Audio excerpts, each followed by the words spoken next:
கர்த்தருடைய நாம் மகிமைப்படுவதாக. நான் உங்கள் சகோதரி மெஸ்ஸி தவராஜ். கர்த்தர் இன்றைக்கு நமக்கு தருகிற வசனம்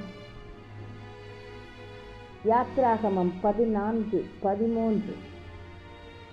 இன்றைக்கு நீங்கள் காண்கிற எகிப்தியரை இனி என்றைக்கும் காண மாட்டீர்கள். இதுதாங்க கர்த்தர் நமக்கு கொடுக்கிற வசனம்.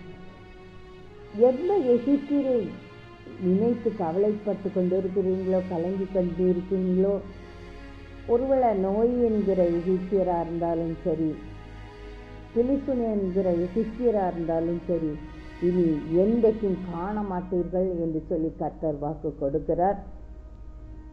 இஸ்ரேல் மக்கள் எகிப்தை விட்டு வெளியேறி வந்து கொண்டு இருக்கிற வேளையில பார்வானுடைய இராணுவ வீரர்கள் அவர்களை பின்தொடர்ந்தார்கள். இதனால் மனவடிவான இஸ்ரேல் மக்கள் மோசேயினிடத்தில், நாங்கள் எகிப்திலே இருக்கும்போது நாங்கள் எகிப்தியருக்கு வேலை செய்ய எங்களை சும்மா விட்டுவிடும் என்று சொன்னோம் அல்லவா? நாங்கள் வனாந்திரத்தில் சாகிறதை பார்க்கிலும் எகிப்தியருக்கு வேலை செய்கிறது எங்களுக்கு நலமாய் இருக்குமே என்றார்கள். அப்பொழுது மோசே ஜனங்களை நோக்கி, பயப்படாதீர்கள், நீங்கள் நின்று கொண்டு இன்றைக்கு கர்த்தர் உங்களுக்கு செய்யும் ரட்சிப்பை பாருங்கள். இன்றைக்கு நீங்கள் காண்கிற எகிப்தியரை இனி என்றைக்கும் காண மாட்டீர்கள் என்று சொல்லி தைரியப்படுத்தினார்.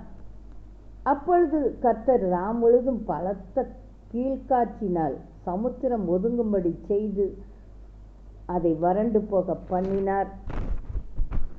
இஸ்ரேல் புத்திரர் சமுத்திரத்தின் நடுவாக வெட்டாந்தரையில் நடந்து போனார்கள். எகிப்தியரோ கடலின் நடுவே கர்த்தர் கவிழ்த்து போட்டார்.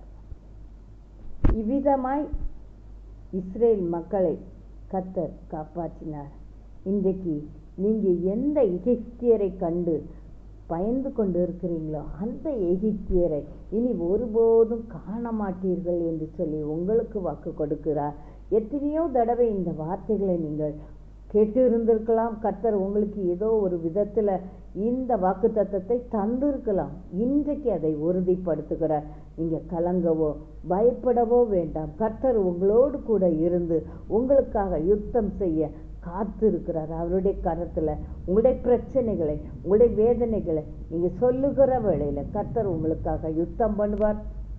கர்த்தர் தான் இந்த வார்த்தையை ஆசீர்வதிப்பாராக.